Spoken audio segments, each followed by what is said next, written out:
Hello everyone, welcome back to Season 2 of Professor's Play, the show where you can get just a pixel of deep thinking with your mostly nonsensical video game discussions. I'm Professor Phil Chavot, he's Professor Brennan West, and he's Professor John Adams, and together we are professors who play video games. This is our third and final episode of Baldur's Gate 3, thankfully. So this will be our, spoiler alert for how I feel about this game, this will be our full review of the game, and it includes full spoilers, FYI. For those of you out there still playing, we won't spoil everything because we didn't see everything. There's a lot to see. Again, 175 hours of cutscenes, so we did not see all those, but we did see different things. So we'll spoil a couple of different things here. So you've been warned. But before we get into it, of course, I need to ask, how are my co-hosts? Brendan, how are you? I am surviving. And I think that's the most common. If I had ran a textual analysis of this, I think that would be the most common thing said. Response. Yeah. It might be. I've used it before, but I think today it is certainly true. John, how are you? Oh man, I feel like a Brandon, and I have to say that because I didn't finish the game. Yes. I tried my hardest. Oh yeah, it's almost like things happen. Yeah. It isn't I don't think you should say you feel like a Brandon because that feels derogatory. But you pull the Brandon. I mean it derogatory. Okay, well, that's fair enough. I knew he did too. Yeah. Which is why I'm not sympathetic at all, and I'm going to hold this over him to the end of his days. You got to days. make sure that even when you mess up, that mess up is couched in the existence of another person. It's scapegoating 101. Yeah, just a reminder, this is recorded. And broadcast. Anyway, like I said, we're going to get into our last episode of our first series for this season, which is Baldur's Gate 3. So just a refresher, Baldur's Gate 3 is a tactical CRPG or computer RPG. It's based on D&D, so it has a lot of D&D elements. Some of them are changed, much to the chagrin of Brandon. I don't know. There's a lot of story in there. Please listen to the other episodes if you don't know what it is. It's a good story. It's a good story. A lot of cutscenes, a lot of different gameplay mechanics, very complex, but mostly fun. I'm going to get into that. Mostly fun, but not all the time. Cool. So, Phil, how are you? Thanks for asking. I am good. I'm excited to not have to play Baldur's Gate anymore. Wow. Well, we were actually thinking that we were going to turn this into the first Professor's Play Extendo edition. And that we'd all do another run of Baldur's Professor's Gate. Baldur's Gate, and we just for the rest of the time here. Yeah, exactly, yeah. Well, 10 years Professor's Baldur's Gate. Baldur's Gate. We finally got through all the cutscenes. Yeah, we're going to have episodes that are just us talking about the cutscenes, like a reaction video. It's alright, so cutscene 142. Well, I mean, you could provide in-depth literary analysis for every single cutscene. Write another book. And then we could do multiple readings. We go through one time and do a Marxist interpretation, one side with a feminist lens. We certainly could. So psychoanalytically, as we enter the Netherbrain's id, we find ourselves... We certainly could, but we won't. Phil would quit. Jumping into a one-word expression review. So I guess I'll go first because that last episode I said it was not the game for me. I still have that, but I kind of say it's not the game for me, but I see the light, and I made a pun of Saloon. That's character growth. Thank you. Yeah. Character growth of myself and of Shadowheart. So it didn't happen for Brandon because no Shadowheart character development at all. We did not bring her along on her quest, and she got really upset about that. She left. And left. Which is hilarious, because we didn't take Asterion on his quest either, and he didn't react. Nice. It's well, that makes it easier. Yeah. So I think the way I want to describe it is it's a game I did not like to play, but I enjoyed getting to the end or finishing. Yeah. Right? So it's something I would have watched on YouTube as a show kind of thing. I did that with Death Stranding. I like Kojima stuff from a philosophical standpoint. I don't necessarily want to play a game that I'm delivering goods for 60 hours. Yeah. Right? Yeah. With no disrespect to Death Stranding, I think the gameplay itself works if you like that kind of stuff and you get into you're part of a bigger mission there. But I didn't think that I would enjoy it. But I did watch all of it and I wanted to see the story. So I would have enjoyed watching this more than I did enjoy playing it. I think is kind of how I want to say it. But I did enjoy getting to see the conclusion of the story. Yeah.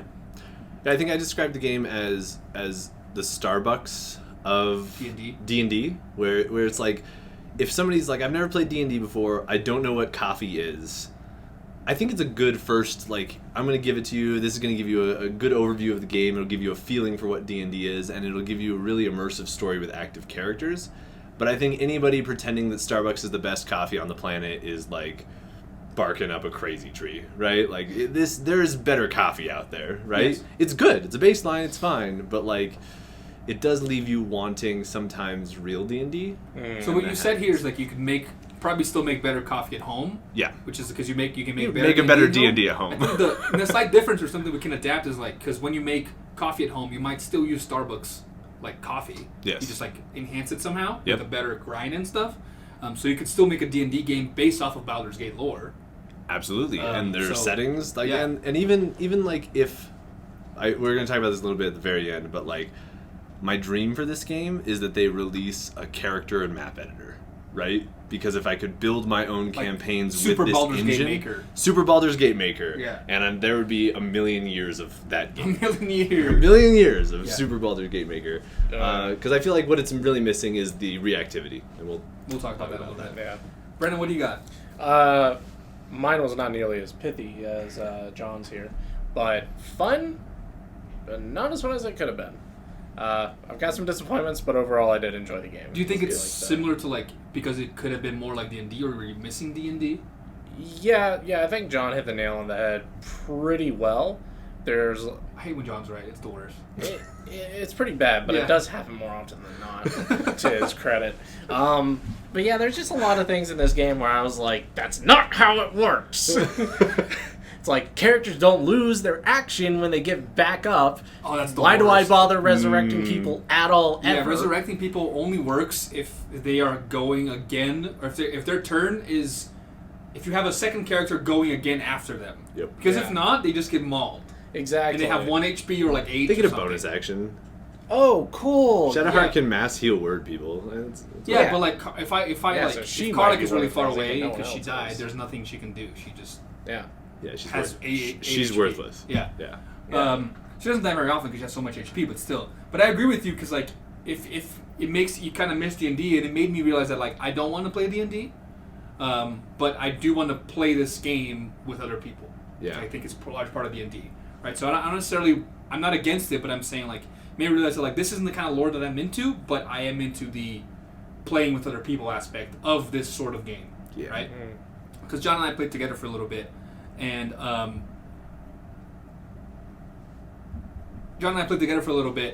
I really enjoyed having him in my game. It was fun. We got mauled at first, but then we came back and we did better. Yep.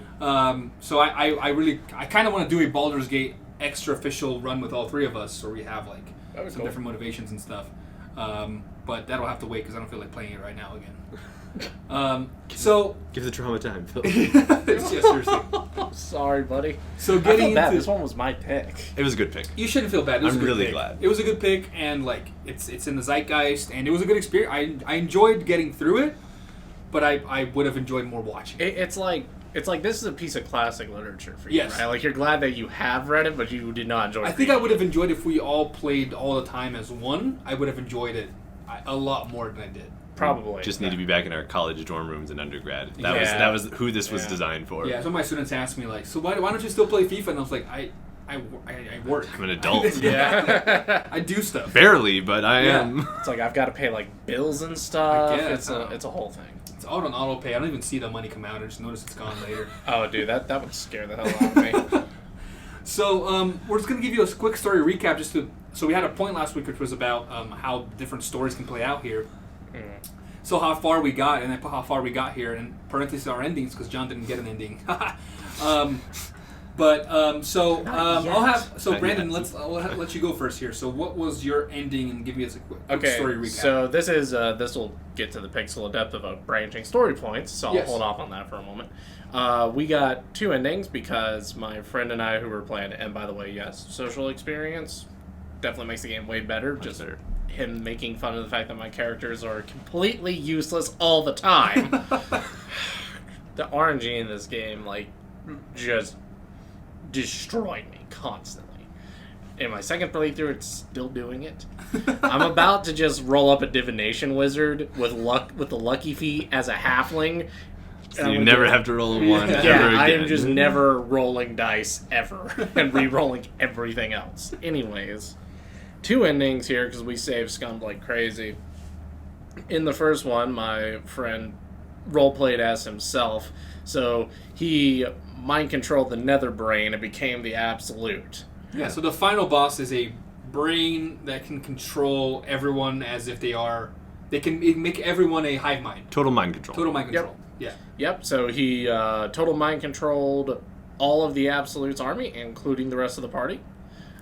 And, made of himself a god. Nice. And then in the second playthrough... Happy ending. Instead, we rejected that. We took down the nether brain. We saved Baldur's Gate. And then his character decided to still become a god by going and challenging Mystra to a fist fight, and got off-screened by the goddess of magic, so his character died. He and I disagree on which of these is the happy ending, but of course there's another part to this ending, which you may have noticed that I never mentioned my character here, because I was playing a custom character, and apparently custom characters don't appear during the ending cutscenes. Mine did, but I think it has to be the player character has to be the first player character has to be the custom character. Yeah, I guess so. So since he hosted the game and I would join on him, nope, my character did not show up at all during those cutscenes, which was great because my character was in a relationship with Lizelle, and that relationship was like pretty much maxed out. So those two didn't even have a conversation about Lizelle leaving. Yeah, because Lizelle leaves to go fight in like a Gith War or something like that. She had that conversation with my friend's wizard character, who has no relationship. Who has no relationship with her at all. That's right. They were like still down in like neutral, whereas my character was like up at like exceptional. Like they were like legitimately committed. I will say one of the things I really wish about this game is that if a character initiates a conversation, another character should be able to like join in or pivot in the conversation. Because there are a lot of times where I started something and I was like, oh, what is this? Oh, it's Shadowheart's parents. I really shouldn't be carrying this particular conversation. Do you want to jump in? And you can't. And if you try to switch a different character, you can't enter that conversation. Nope. Because you're already talking to someone else. Right. Right, which ends up in a weird situation when your two characters are a sorcerer and a fighter. Because if you're walking into a fight... You want the fighter. You want the fighter in front. But if it's going to be a dialogue, you want the charisma character. And often you don't know that until you are midway through the dialogue. Right. Yep. And so on more than one occasion, I walked in somewhere with Lizelle, and they're like, "Ooh, can I persuade them out of doing this?" As Lizelle? No. Yeah. As my sorcerer? Still no, because I'd roll a nat 1, obviously. But... Should have been playing my build. Yeah, I know, right? Yeah. But it happened to me a lot in the other direction where I would walk into a conversation, there wouldn't be a way to persuade your way out of it. And so Misty Step was my wizard's best friend because my first move would always be, I'm surrounded by enemies and my fighter's still all the way back there. Let's My sorcerer got dramatically better after I took Misty Step. I didn't at first, and I probably should have just picked that as my first second level spell. It's real good in this game, especially since... Because it's basically necessary. Yeah, and especially since Dimension Door, A, doesn't go 400 feet, and B, you have to have line of sight. You do, it's so dumb. In the real games, you don't. The whole point of Dimension Door... The real games. In the whole point of Dimension Door, the reason it exists is so that you can and appear like halfway across the other castle. Side of that wall. You heard it here first, folks. John doesn't consider Baldur's Gate a real game. Not a real D&D game. I gave my rogue Dimension Door because I was like, I'm going to teleport myself and Karlach to the Nether Brain. Yeah. And then it's like, you have to be able to see it. I was like, you have to be able to see it? But it's a Dimension Door! You don't. Also, you don't have to make stealth checks to stay invisible with greater invisibility. Yeah, I do hate that. Thank you for breaking that spell. I do hate that. Like, you're constantly getting spell checked, or stealth checked, even like, when it's not your turn. You're just stealth checking you. Yeah, like, invisibility works. Yes. No, that's not how invisibility works at all. Like, even if I know he is here, if he's invisible, there's still a decent chance of me missing him because I can think that his shoulder is actually like here. Yes. Right. And so you're supposed to have disadvantage. Yeah. The most annoying person in that final fight is the assassin with invisibility. Because like if you don't kill them at first, they'll just cast invisibility and like. Because I don't have see invisibility, I was going to say, guys, see invisibility. No, because I don't have that. But like, because your characters don't constantly re-roll stealth checks. Yeah. They roll them on you. You don't roll them on other people. Well, you don't have the ability in this game to hold an action. So in real D&D, there's an action you can take on your bar called hold action that lets you like wind up with your sword and wait for them to appear. So that you can react, basically. Would have been great in the last D&D campaign that John and I played, because at level 20, my fighter had blind sight within 10 feet. Right. So, by the way, if she held her action to attack an invisible thing approaching her, that thing would have been dead. Right. Yeah, and the thing is, like, I also wish they had, like, when you, like, click end turn, but you still have movement. So sometimes I click end turn, and I still had movement, right? Because I didn't want to go into, like, a firing line or something like that. Yeah. Right. But then I would, like, want to heal, and then I would notice only later that, like, my Shadow Heart was, like, a single foot too far away. I wish I could go back to my other character and be like, I still have movement, I can't do any actions. Right. Like, I can move in this direction, right? So, whatever, some small stuff like that.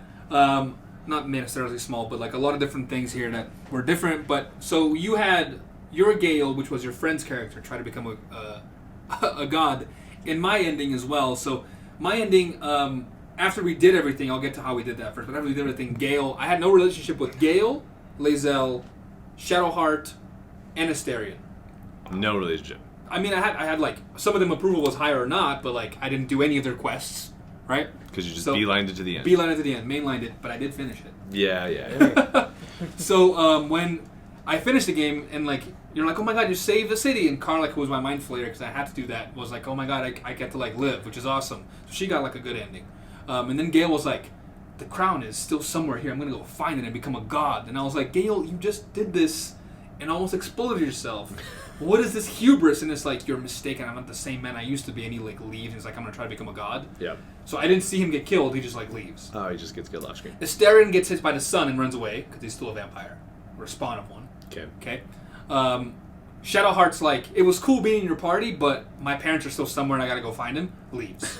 Lae'zel is like, I'm going to go fight in the war, and you can try to persuade it, but it's a D30. And I was like, I actually don't want to roll this, so I just like let her go.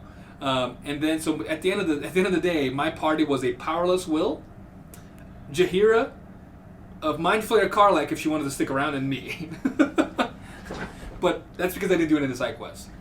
The reason the ending frustrated me is because I got soft locked out of the ending I wanted without making a decision to get soft locked out of that. So at one point you get to choose, do you want to keep staying friends with this Mind Flayer that's been helping you half the time, or do you want to like free a gift that can like help you beat the brain? I chose to sign with the Mind Flayer, but the Mind Flayer is like, give me the stones we need to kill the brain. I will assimilate the gift, get his powers, and then because I'll have the stones, I'll be able to take the brain down by myself.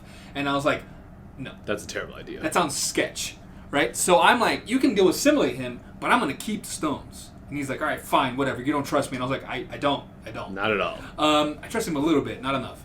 So whatever, he did that. The first half of the game pretended to be my wife. That is not his fault. That is your fault. Is that how you designed? Yes, because I didn't know. Oh, so I made it look exactly like my wife, because it's like, this is going to be a companion to protect you. So it looked like 1-to-1, and then I was like really upset with him for the rest of the game. It's not his fault. It's not his fault. It is his fault. But yeah, anyway, that's definitely your fault. I like got to the hated final that fight, knife. right? I got to the final fight, and I couldn't figure out how. I knew what I had to do, Yeah. right? But I couldn't figure out how to actually attack the brain, because I didn't know this. But you need a spell that opens up a portal where the brain in the crown to where the brain is. Right. You can only access that spell if you are a Mind Flayer and have the stones. Because no one in my party had Mind Flayered up, no one could use it. Only the Emperor, who was the character that was helping you. Just couldn't give him the stones. But I couldn't give him the stones because he doesn't have an inventory. Yes. So I essentially soft locked myself out of no one becoming a Mind Flayer because I chose like 5 or 6 hours ago to not give him the Nether Stones when he asked. But again, it's a classic, like, this isn't, the issue is that it's not real D&D, because in a real D&D campaign, you'd be like, here are the stones. And I tried to do that. So, like, I had to, like, because I was in the fight trying to figure out what to do, because I looked it up online, and it was like, you have to be a Mind Flayer. So I was like, I got the Emperor to the thing, the spell didn't show up. And I was like, you have to have the stones. And I got my own character to the brain, the spell didn't show up. And then finally, Brendan figured out that, like, you have to have the stones and be a Mind Flayer. And I was like, I'm going to give him the stones. Couldn't. So I had to reload a save before the fight, okay, and give Karlach the thing to become a Mind Flayer. She became a Flayer, and then I gave her the stones, and she was able to do it. And she became even more of a monster because she would like Mind Flayer Barbarians she got and like, nasty combo. she got like 8 actions plus 2 free casts or something like that. Yeah. So she was mowing people down. She was just waiting at the brain for my rest of my party to show up. because she was just there so fast. So I'd like move her back and then move her over. Like an anime protagonist. Yeah, seriously. Yeah. I almost feel like bringing up my thing about the mind flayers right now, but please, I don't. Well, yeah, we'll get to it. So I figured it out eventually. It took me a while. The one thing that did happen though, that kept happening, is every time I reloaded a save, even though I had just long rested, it wasn't long rested, it was just a pod, but haste would never recover. So I never got to use haste again, because haste would just keep as if I had used it. That's a big loss. Which is a huge loss. Yeah. Huge loss. Huge loss. Because I would cast haste on my Karlach, and she would attack basically 12 times. Yep. Yeah. But she didn't, and even without haste, she got to take out a giant dragon in one turn. Yeah, we did not get to take out the dragon. Oh, it had like 600 HP. Yeah, for me it was 250. I think. Yeah, and it uses its fire breath as a reaction once per turn. Not something that dragons can do, by the way. Yeah. Just cast protection from elements. Yeah, except my protection from elements kept bugging. See, I had absorb elements on both Lizelle and my sorcerer, and for some reason, 9 times out of 10, I would not get the pop-up to use the reaction. I don't know, it was weird. I was getting it from my equipment, but... Yeah, I only started getting reaction pop-ups when I had Karlach as a Mind Flayer, even though my other characters also had reaction pop-ups. None of them ever got it. Wow. Yeah. That's a big problem. This is a recurring thing. Yeah. That was like the only time it happened with me. I would get it otherwise, which, when you're in a party with 2... Mind Flayer empowered characters, a Sentinel fighter, and a sorcerer. Yeah, because you get like the they're a backlash or whatever it is. Yeah. So we would get like 3 of those a turn. And all the shield reactions too. Oh, I yeah. got some shield reactions sometimes. Yeah. With Shadowheart. So someone would walk into Spirit Gardens, take a bunch of hits, attack her, miss, and then she would shield bash also. Yeah. Which is nice. So Brandon and I saw similar endings at the end there. I didn't see Gale get like off-screened, but he just left.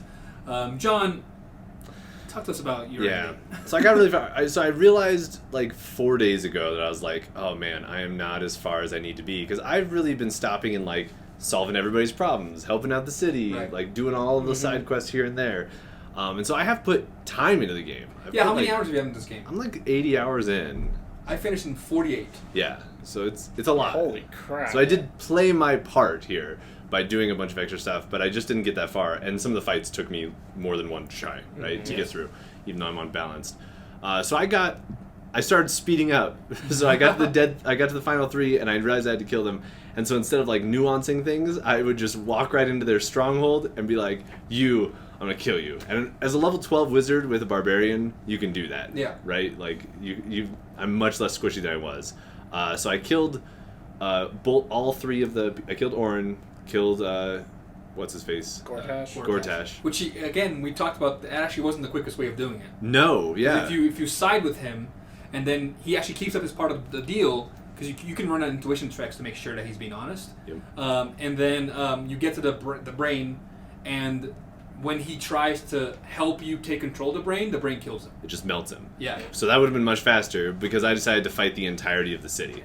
I was like, I'm not going to shut down the Steel Watch plant. I'm not going to bother with all of his guards. I'm just going to walk in there and be like, hey, you. Because the city loves it. The city loves him. Yeah, so you're like, hey, you. And he's like, yes? Are we going to work together? And you're like, no, I'm going to murder you. He's like, in the middle of my throne room? I'm like, yep, let's do this thing. That's exactly what we did to the Drow city in... It's that, right? 100%. And it goes just about as well as you do that. So you cast Spirit Guardians, you cast Globe of Invulnerability, and you just mulch everything, right? And wait it out.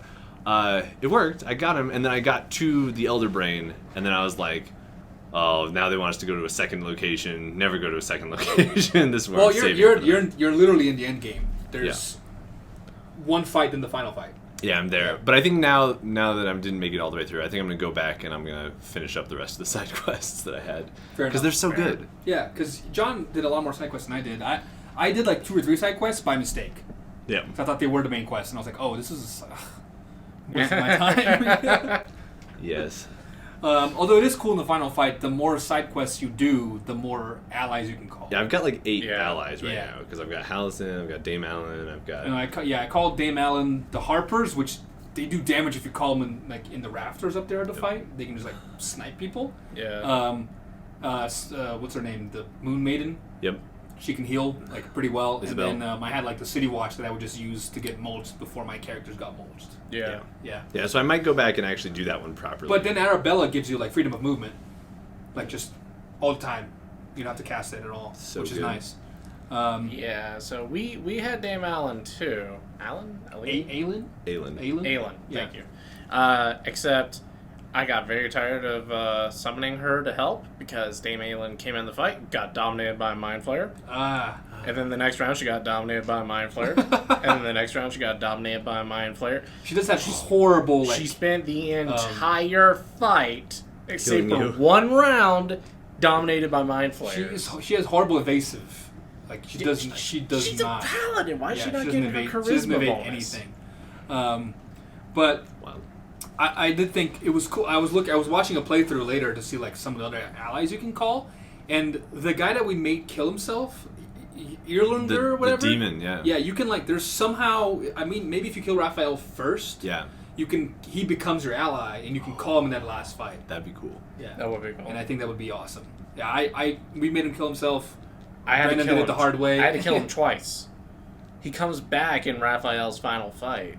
Oh, on Raphael's side, like I missed some character development here. I missed a lot of character development because like sometimes I go to my camp and like they had like a little like exclamation mark and I talk to Astaire and he's like, "Yeah, so Cazador's around here," and I was like, "Who's where?" Who's Cazador? That's his. That's his but I figured it out, but like I was like, I didn't see any of this until now, and like you're telling me as if like we had all this development together, and I have not talked to you in like 16 hours. Okay, so we'll jump into our pixel of depth here because it goes into the narrative, right? And Brandon kind of alluded to it. So, talking about the branching story potential in this game. So, would you like to start off with your pixel of depth, Brandon? I can't actually remember exactly what I put. So you said, I am somewhat interested in the branching story potential in this game, but I do not know enough to opine.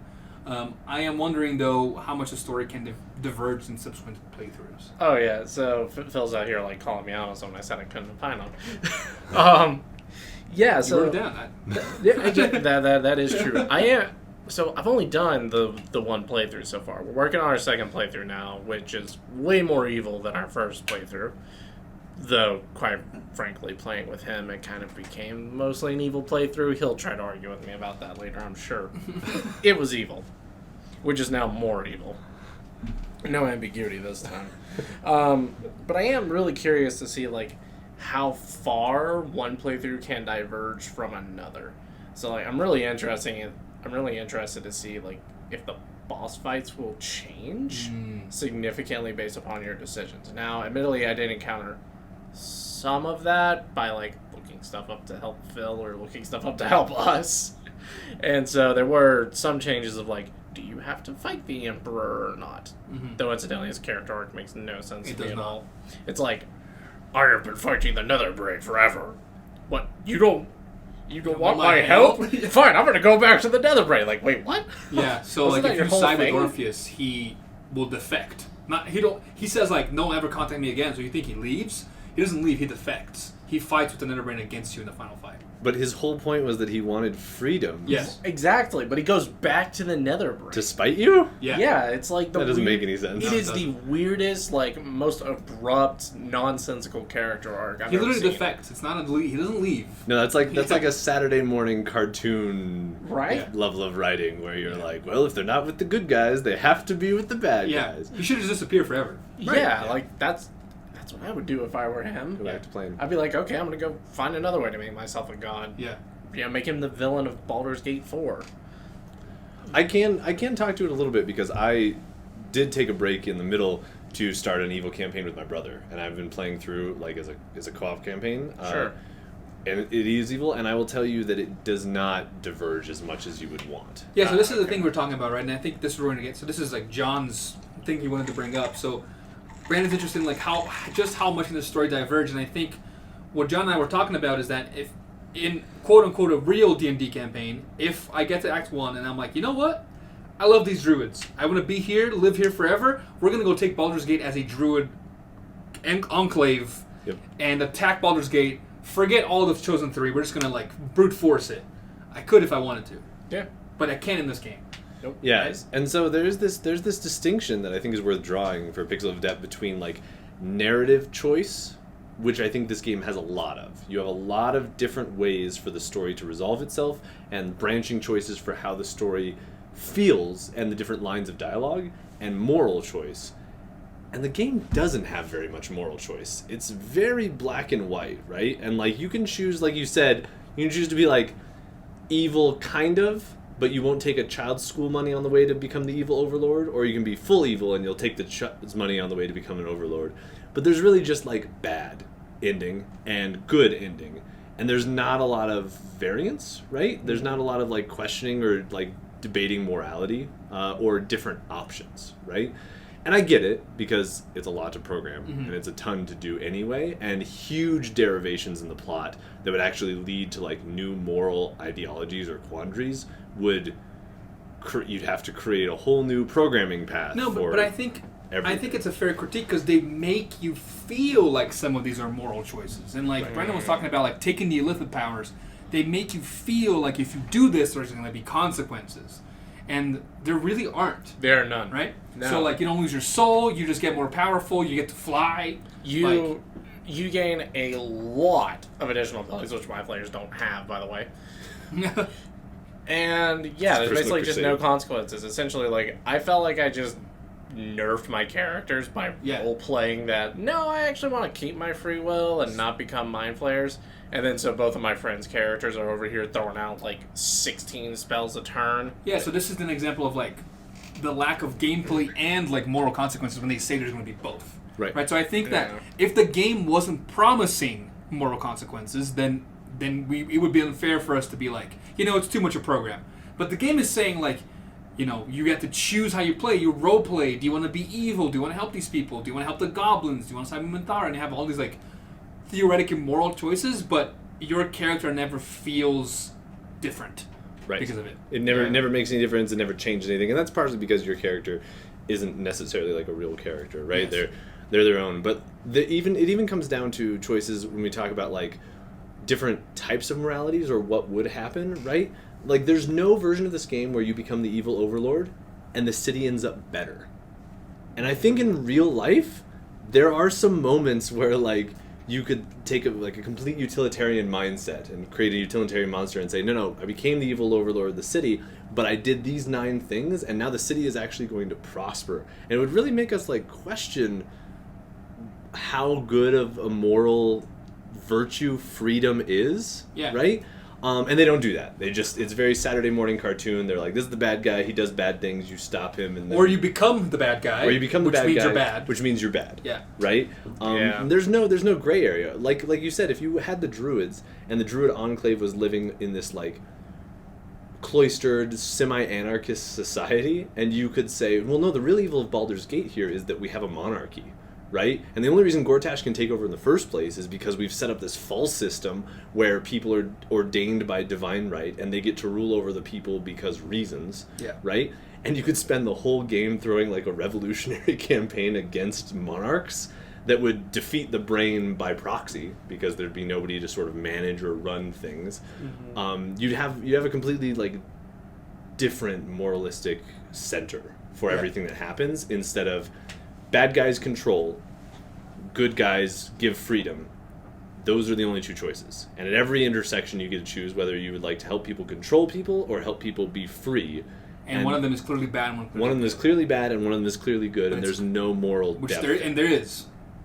There is, but we don't get to explore it. We don't get to explore it. But we get to explore a lot of the narrative. Yeah. And narratively you can change things. So you can decide if you want to control people by removing their lives, or if you want to control people by persuading them, or you want to control people by, like, working together with other people that are controlling people. There's a lot of ways to get to that control bad moral center. So I don't want to say the game isn't deep. It's narratively very deep, but it's morally kind of shallow. Yeah, and morality is the kind of thing that, like, games have really struggled with transforming into mechanic, right? So a lot of games make you feel like morally conflicted or different things. So playing things like Detroit Become Human, or Spec Ops: The Line, which is a first-person shooter that has, like, some very big consequences, some decisions you make, but there's no, like, moral system in there. Right? It's just making you, the person playing, feel a specific way. Right. Or trying to. The games that try to put moral, like, spectrums inside games typically don't do this well, right? And like a famous example or an infamous example is Infamous, where if you choose to not be the worst person in the world or the best person in the world, you stay in the middle. Sometimes you make good things and sometimes you do bad things. That means you miss out on all the power-ups you get from being the best person in the world and all the powers from being the worst. Right. And your character is ostensibly a worse character in terms of like gameplay because you don't become the worst or the best. Which is really the opposite of how it works in real life. Because in real life, if you're a completely morally virtuous person, in the full meaning of the word, you're probably living in a ditch somewhere, giving away all your food and clothing, and it's not going to work out well for you. And if you're a completely evil person, nobody trusts you, nobody wants to work with you, right? Like, in order to become powerful people in real life, the Jeff Bezos, the British Empire, you have to capitulate to work with other people and be moral in very particular circumstances. Yes. Yeah. And threading that gray area... Real cynical perspective, but real cynical perspective. But threading that gray area is what makes morality difficult. It's what makes ethics as a field fascinating. And games just send us to the polls. Yeah, this reminds me of... Yes, this is a game problem, but I think it's also just a writing problem. Like you were talking about the Saturday morning cartoon villains. It's a Saturday morning cartoon This thing. is a big problem that I had with a show like Smallville. It's like, why does anyone ever work with Lex Luthor? Every person who has ever worked for or with this person is now dead. Right. Right? He constantly is killing off all of his allies. Like, in real life, this person would be politically isolated, probably in jail. Like, oh ho, I'm so evil. Only really get you so far. That gets you in prison most of the time. And so I think a really interesting moral game would actually reward that gray area middle. And it would be difficult to stay in between that while still making choices that you want to make. Right? Or when you get all the way to the good end of the spectrum and you're living a great moral life, the game should be harder. Much, much harder. Right? And I think the other way around too. Right? Yeah. So if you're the worst, like you said, when you killed Gortash, the entire town turns against you. Yeah. It should be like a it's an infamous meter, but like if you are the worst person in the world and you're making all these choices because you want to play like a Dark Urge or whatever, and you're horrible, you walk into Rivington or whatever it's called, and they're like, oh my god, it's that guy that killed everyone in the Goblin camp, right? We should run. Right. So, and people should trade less with you and all that kind of stuff. And if you are totally virtuous, traders should increase their prices because they're expecting you to pay stuff. Yeah, like you're a sucker. Yes. Very cynical, but it's an interesting discussion at the very And again, it is simplistic in that sense, but I think their most moral meters in games are even more simplistic than what we just described. Yeah, and the closest we get in this game to having sort of a true moral system that everything gets guided by is the Paladin's Oath, which is always a really interesting thing. You set a simple virtue ethics, say these are the rules, you must follow the rules, and if you don't follow the rules, you lose your abilities and powers, which does happen in this game, but they give so much flexibility on that oath that it doesn't really hold, like unless you're like going around killing random animals, you can still progress through the entirety of the story, right? And it would be more interesting if there were times that like you really had to take hits in order to keep those powers. And you don't. You can become an Oathbreaker, and actually the Oathbreaker is a stronger class. Right. So again, this game rewards you for choosing the bad options, like too much, in my opinion. Well, part of the reason why the moral meter is hard in games because you have to code like if reaching this threshold, they get this. Right. If this threshold, get this. It would have to be a much more complex code where it's like if between this threshold and this decision, get this, and then the next decision, same thing. So like it would just get bigger and bigger based on like Well, we talked about that with the Druids too. If you want to code a game where the Druids are an option that you could like rally the Druids to create a completely different moralistic system in the society and have the whole society change, it basically makes you create an entire second game. Yeah. So I'm not faulting game designers here for not doing this. It's incredibly hard. But I'm saying let's not ignore it either. And let's understand sure. it. Yeah, for sure. And I think some of those things you said get into one of the points I had, which was like I have never played a video game in which I felt more like an NPC. In this game. Yeah. Right? And I think the biggest example of this is, and this gets to some of the writing, because some of the writing is so good that some of it that's not really stands out. That has to account for not knowing what choice you'll make. Yes, I don't think that's the most nuanced I've ever seen. Whereas the other characters are really well made. So like when you go to fight the Netherbrain, okay, the final boss, when you walk up there, depending on who you have in your party, they make sarcastic comments about your party. Okay. So for Karlach, they're like, the fires of Avernus, here to burn me down, or whatever. And for Jahir, they're like, the virtuous druid. And then for Shadowheart, they're like, the forgotten, the daughter of the forgotten god, or something like that. And for you, they just go like, and you. And you're just like, oh. But that really sums up who you are. Yeah, so it's like, everyone else feels burdened with a glorious purpose, and you have none. You're just kind of like, somehow you are the linchpin that all these things are like converging around. You're the nexus. Yeah, you're the nexus, but like, the nexus has no importance itself. Right. Right? It is just the gravity pull. There's nothing there. If you go to explore that nexus, there's emptiness. And there's some bad feeling there. Like, it does feel like you impact the story, but you don't actually get to grow or change in any way. Yeah, no, you impact the story, but reactions are like, well, thank you so much for saving us, or like, you're the worst for killing us. Whereas with like Gale and Jahira and stuff, it's like, oh, Jahira, I remember when you fought this fight like 100 years ago, you're so important, thank you so much for helping us here. Here's some stuff that you can go do to like side quest Jahira. Yeah. Right? You don't get side quests. Well, and because you have a backstory that you decided, but it never really comes up, but just for inspiration. When I talked about this a little last episode and talking about this sort of moralistic discussion, a game that I think handles the morally interesting areas better, and a game that handles this lack of NPC feeling better, is The Witcher. And the way they do that is they make you play as a main character that's in the story, right? You have to play as Geralt of Rivia. He has these relationships with people. He acts a certain way. And when he doesn't act that way, the game reacts knowing that this is how attitudes will change to him. And it does a much better job. Like, there are times in The Witcher where you have to make decisions that are inoptimal, but will be better for the kingdom or better for the individual, and you get to decide between sort of like this hedonism and virtue ethics. The Witcher 3 does a really nice job with that, but it does it by removing your agency to create a character. Yeah, so it's the difficult part of creating like a tabula rasa character, or like a blank slate character where you can be whatever you want, just not really important to the story. Right. Because then we'd have to like account for a whole bunch of things that we don't have time for. That we like possibly can't, right? So that's why we saw people talk about how like, the Dark Urge feels like the way to play this game, because it gives you a specific motivation. Gives you a main character. Yeah.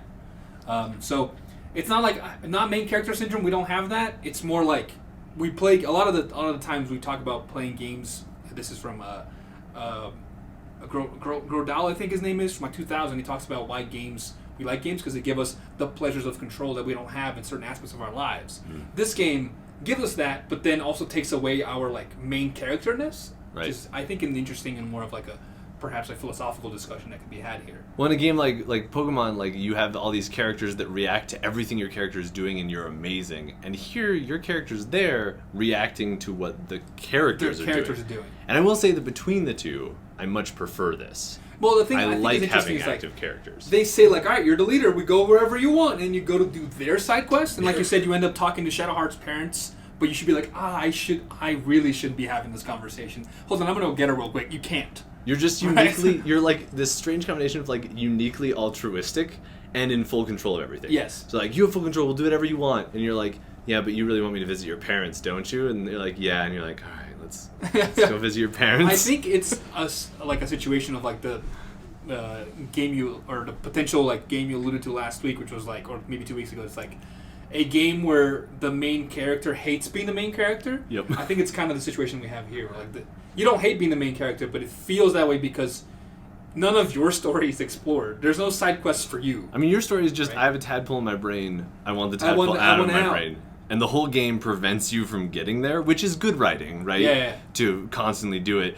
But the side quests then become amusing because if it was real life, you're developing everyone else. Everyone else gets this major development, and you're just drifting. And I think it puts a lot of maybe onus on the players to have their own role playing, which I said I struggled with because of me just trying to play the game was a lot of mental capacity. So that's interesting to think about too, like how much you're putting on your players. Like, you create your own glorious purpose. We gave everyone else purpose. Which is fine in a game of D&D because then your own glorious purpose gets to react off the world. Yeah. But if you create a glorious purpose that the people that programmed this game didn't account for, then you get this awkward friction that I've been complaining about where, like, it's a D&D game, but not really. Yeah. Mm-hmm. Because I've decided my character's real purpose is to open up a store that sells tea. Oh, wait, we didn't program in the ability for you to get tea or the ability for you to open up a shop or the ability to run anything in Baldur's Gate. So now you can choose your own purpose, but only within the options that we've given you, which really only account to be a hero and save the city, join the brain and control the city. Yeah. That's it. That's why I think a playthrough of all three of us, maybe just three of us in the party, no one else, and like we all have a secret motivation for one thing we want to do. Be fun. Which again will still be within the confines of the game, but then it won't be tied to controlling or defeating the brain. But at that point, it feels less like a D&D game and more like a board game. Yeah. There's a lot of board games where you have like a secret goal. Yeah. You're playing the game and everybody has a secret goal, and that matches with the game's goals. Yes. Which is fun. Yeah, so time, I also think that getting into this, like how the game reacts to you, and I've heard pretty much every review I've heard or read said that this game DMs for you, right? So it dungeon masters for you. It doesn't. They're speaking as if the game behaves differently from other games that react to what you do. So, games are based on interactivity. You do stuff, the game does stuff. So there's this concept of there's interactivity, which is like how much the medium can react to what you do, or how much it affords that.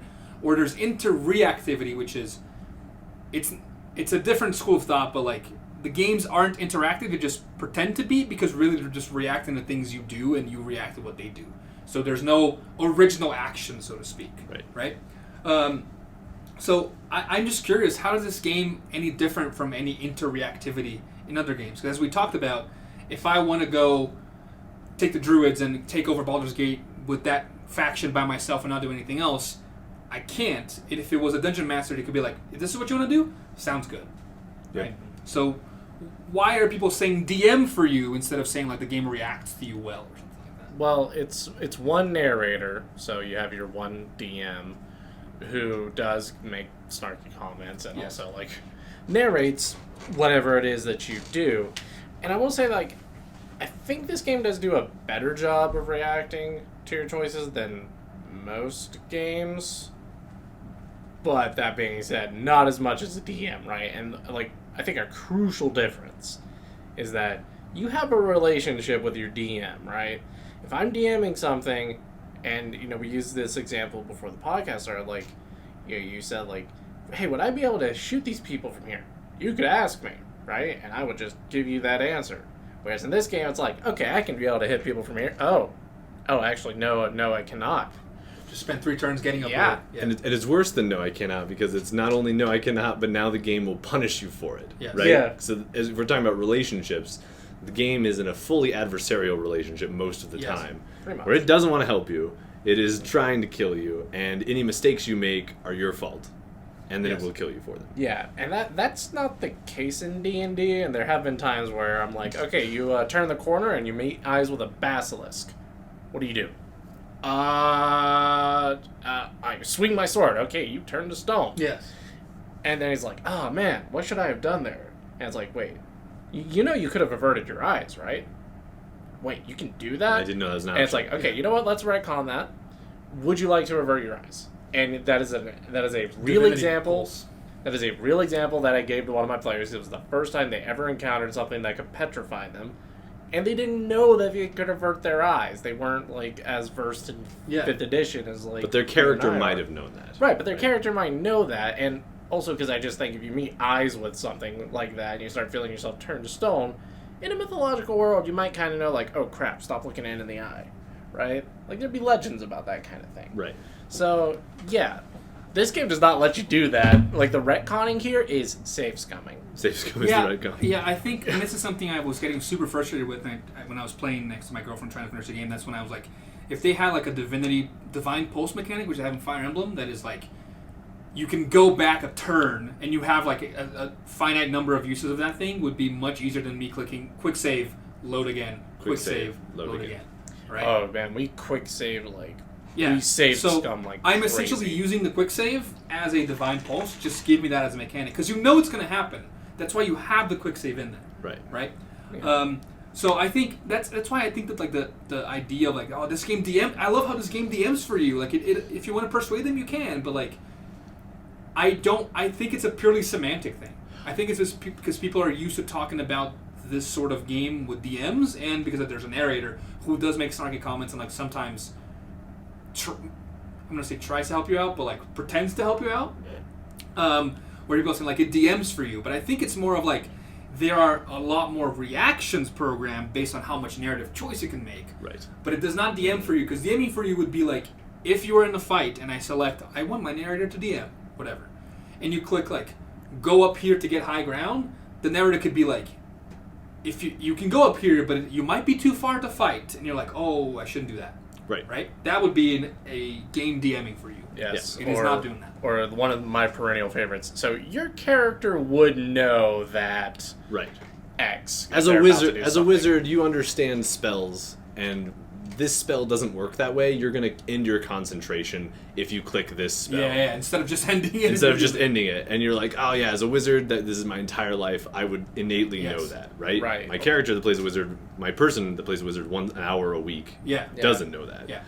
So I think I had some. I don't know if it was a bug. Maybe you can tell me. But like, if I cast Spirit Gardens on myself, which is a concentration spell, and then cast Sanctuary, cancel Spirit Gardens. Just on myself or everyone else? You can each person can only be concentrating on one spell at a time. Sanctuary isn't a concentration spell. Oh, okay, then it shouldn't. They would cancel Spirit Gardens. Weird. Well, that might just be a weird glitch. Yeah. I think also that when you give enough narrative branching, it gives people more illusion of choice than there is. Yeah, which is part of games, right? A lot of discussion on games like this. Do games actually give you agency, or do they give you the illusion of agency? I mean, the argument is like, it is the illusion, but at the same time, you get into a philosophical argument of how much agency do we have in the physical world? Yeah. Right? Compatibilism, folks. That is the... versus determinant. Yeah, so the idea is like, well, we get to do so much in games, and I always tell my students this. I was like, okay, you get to do so much in games.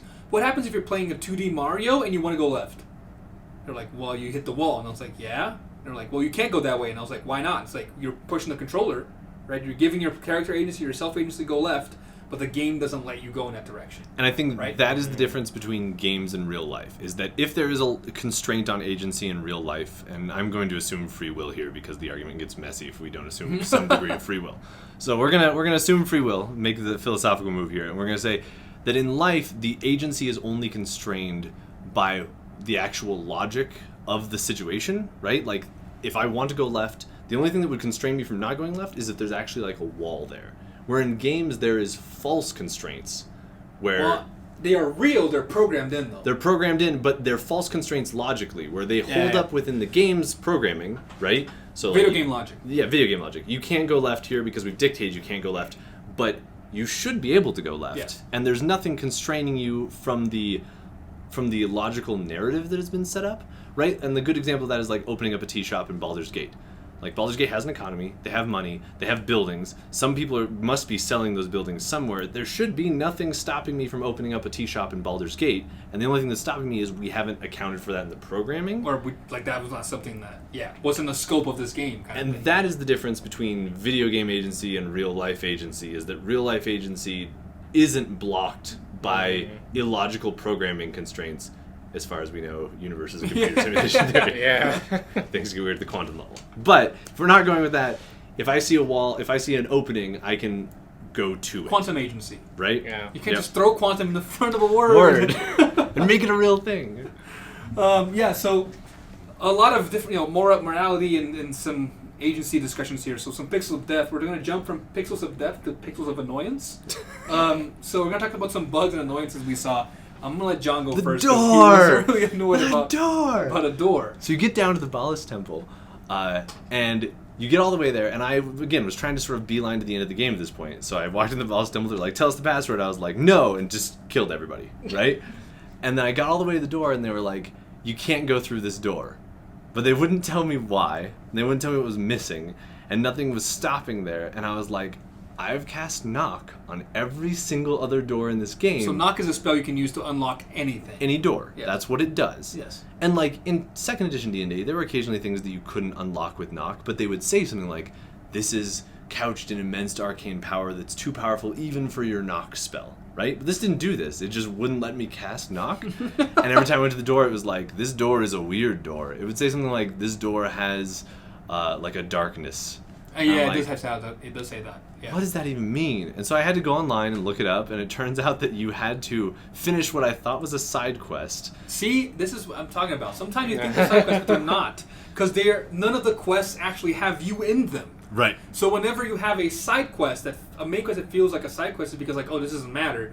It doesn't pertain to anybody. No, in fact, it pertains to all of you. But because you're an NPC main character, you don't know. You don't know this, right? So it turns out there's these murders happening around Baldur's Gate. You have to go solve the murders, and it turns out that there's a murder tribunal that is like these dark people basically saying like who's a good enough murderer to join the secret murderer club, and you have to go there, find them, kill them, and then take an amulet from them, and that amulet opens the door. And I just feel like if a game establishes a logic, and the logic is knock opens doors, and they let me knock on every door leading up to that door, and then they stopped me just because they wanted me to do a side quest first? But it was a main quest. Kills the immersion. But here's interesting because like we talked about like how this game doesn't toe the line between video game logic and it does not. Logic.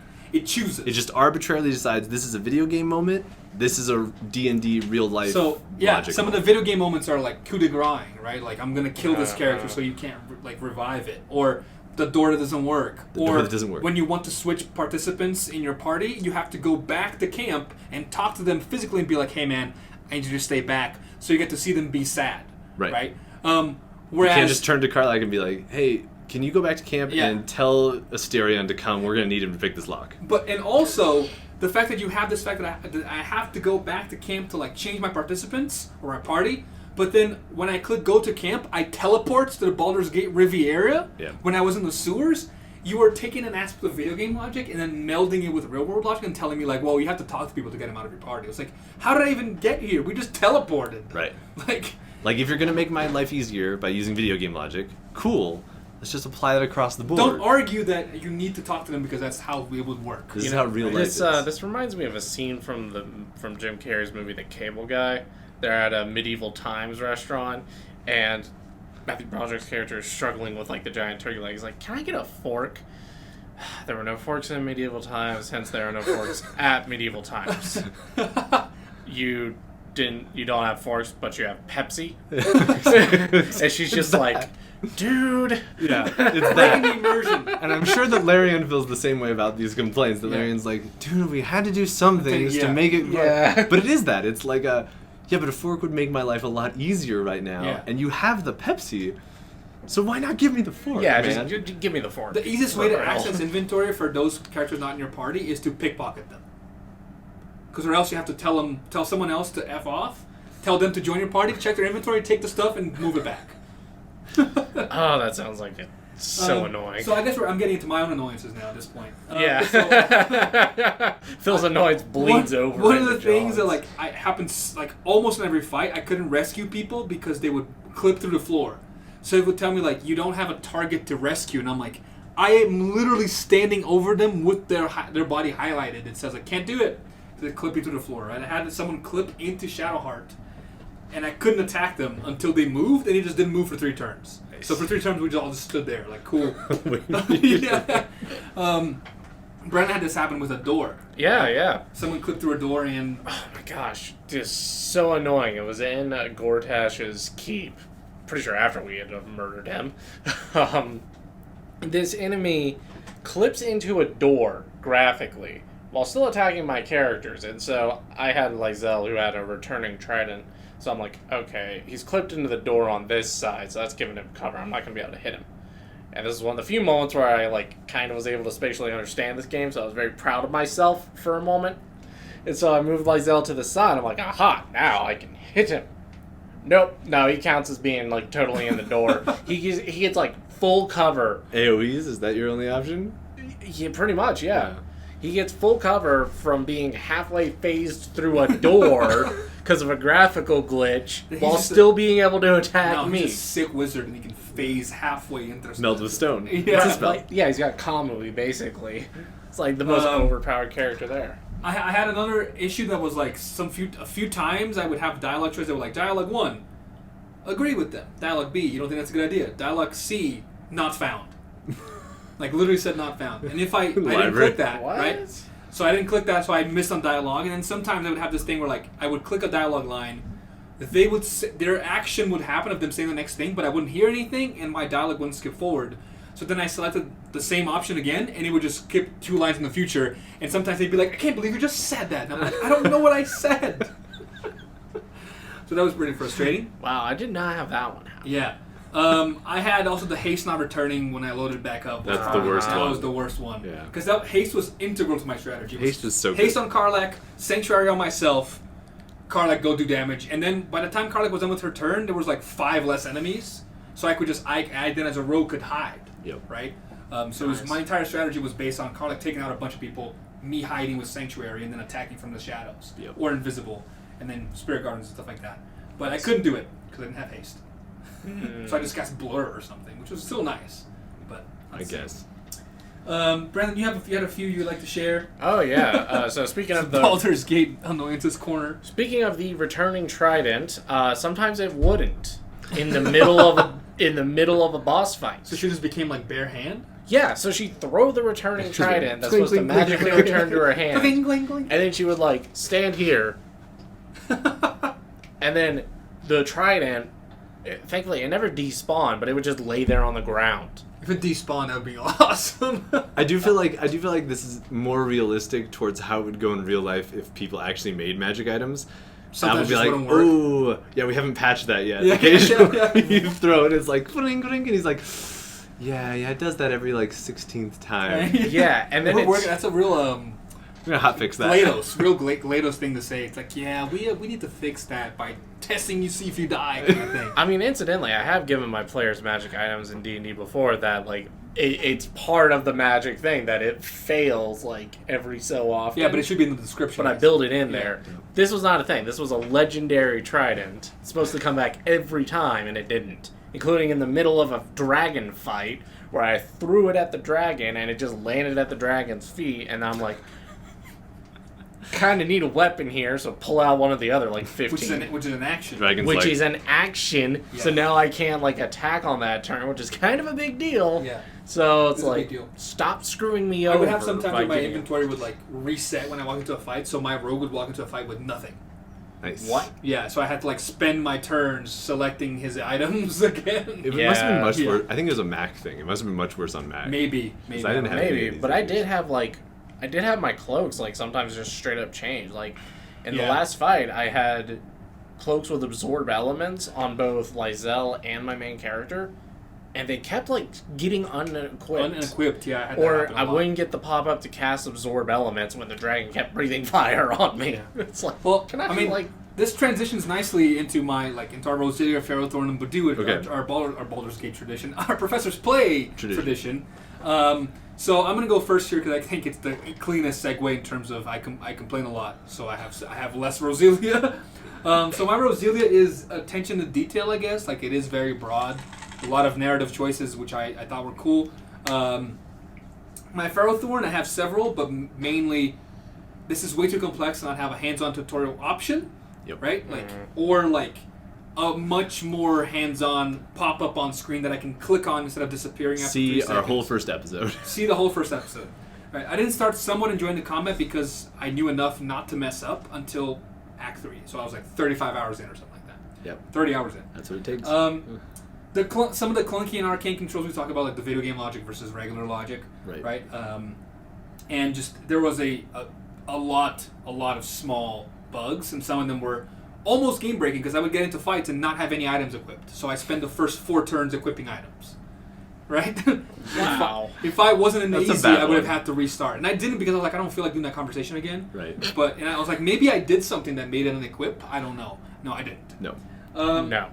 But I put the combat because I started to enjoy it in a certain sense of like, I think if they gave me a Fire Emblem grid, even if you don't move in grids, so like they give you grids, like here is rocks you can jump onto, here's rocks you can fly onto, here's rocks you can't fly or jump onto. Yeah. Here's, so like maybe like it would be like green, yellow, red, so if it's red, you can't attack the green. So if something is in the red, you can't hit people in the green. But and stuff like you that. wanted better like combat displays as well anyway. also, So I think yeah. you just want a better heads-up display overall. I do, but also what I want, I think a heads-up display I kind of started figuring out. What I want is more of an explanation of why things are happening. So like if I have this grid, then I can know like I shouldn't move in this direction because I can't go through this chasm real quick. I can't jump over this, right? So I would know that only if I had the grid, I would know.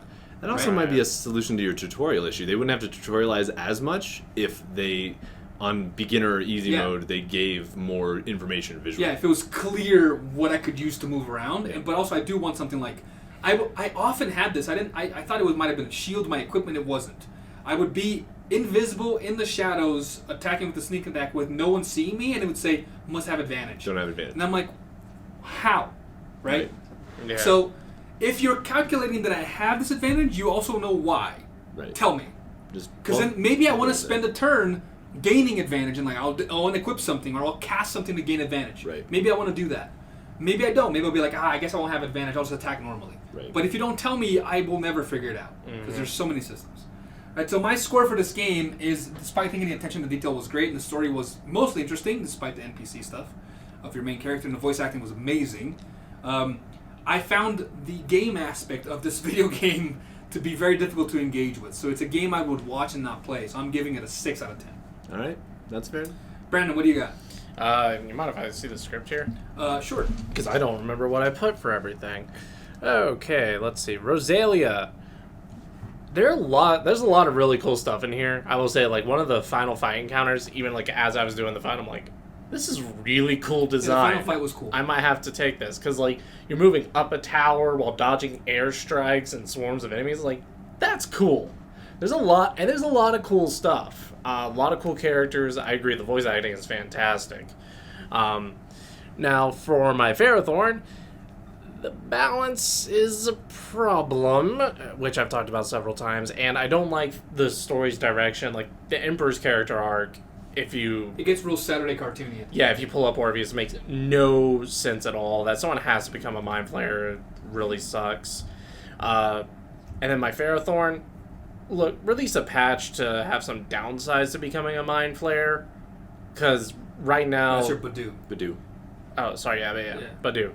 Yeah, the Mind Flayer powers are way OP and have, like, no downsides at all. So, me not taking them... They say they do. They don't. Yeah. I just nerfed the crap out of my characters in the late game for, like, no reason at all. Yeah. Which is really lame, because being a Mind Flayer is supposed to have all sorts of downsides, you know, like losing free will. Yeah, my Mind Flayer Karlach was a monster with no downsides. Yeah, and like my friends Wizard and Warlock, who were both Mind Flayers, got all kinds of benefits. Yeah. It was like ridiculous how much stuff they could do. And so what's your score, real quick? I'm going to say an 8 out of 10. Frustrations with it? A lot of frustrations, but I enjoyed it, and I'm already playing through it again. And I've also planned a solo playthrough, so... Yeah, so I give it a 6 out of 10, but I would like to play it again with other people, right? So it's still, like, it's coming from a perspective of someone who doesn't play D&D, let's put it that way. John, what do you got? Yeah, so, I mean, Rosalia, the bones are the characters. Characters in this game are amazing, and the fact that there's no wasted side quests. So, I've said it before, but I was a longtime World of Warcraft player, and World of Warcraft has a lot of worthless fetch quests. They're like, oh, in order for the Druid Grove to be saved, you must go and get 8 skins of a tiger. Go out and kill these 8 tigers. And it would have been so easy for them to, like, quadruple the size of this game by making you do nonsense, right? By running from one to the other. There's not a single side quest in this game that isn't fun to do, right? That isn't... I would disagree, but I take your point. That doesn't contribute to the story, that doesn't have, like, really, like...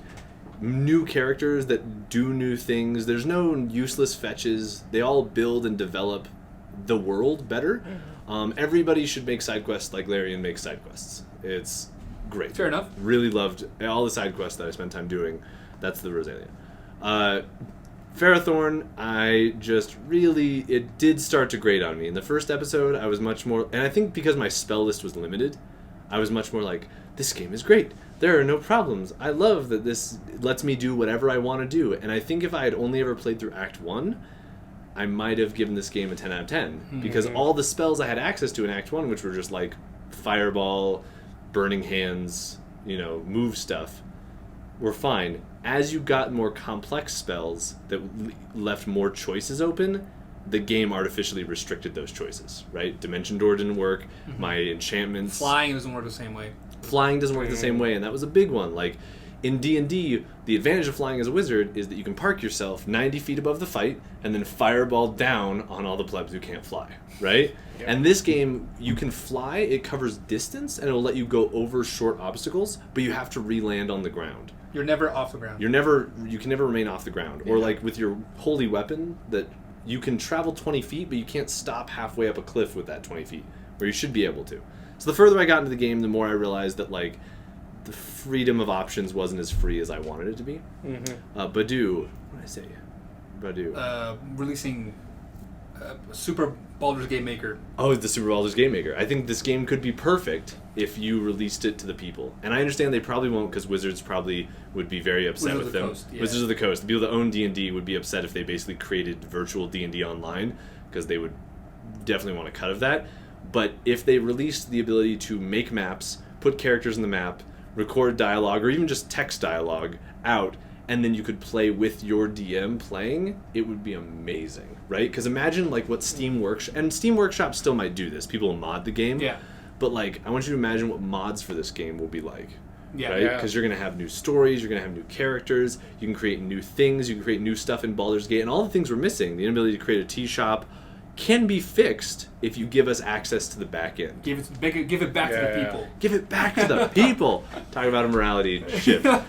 So I think there's a lot to be done with Steam Workshop here, and I think the Baldur. Yeah, modding sometimes saves game. I mean, it doesn't have to save this game. This game is going to be amazing, but sometimes they will completely change how a game is perceived or works. Right? And I wish there was an official way to mod this game. Yes. Other than people breaking into it. Going to break into it.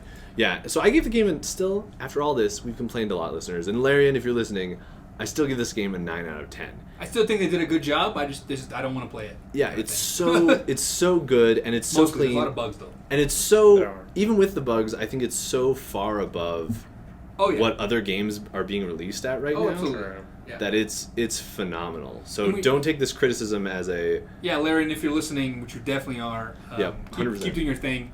It is like the narrative equivalent of like having an open world game, right? Because like your story you can explore the story from so many directions, right? Right, and it's the first time we've seen it done really this successfully overall anyway. And so I think that the criticisms that we're giving are probably the same criticisms that were given to like Morrowind back in the day when we started introducing like open world RPGs. Probably.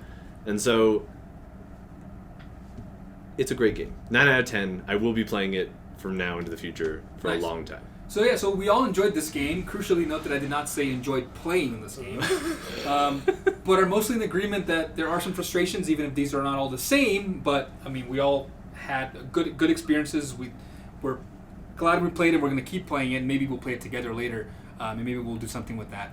But the official Professor's Play recommendation is, if you like D&D, play this. Go play this right now. Be prepared for some change, but play this. Okay.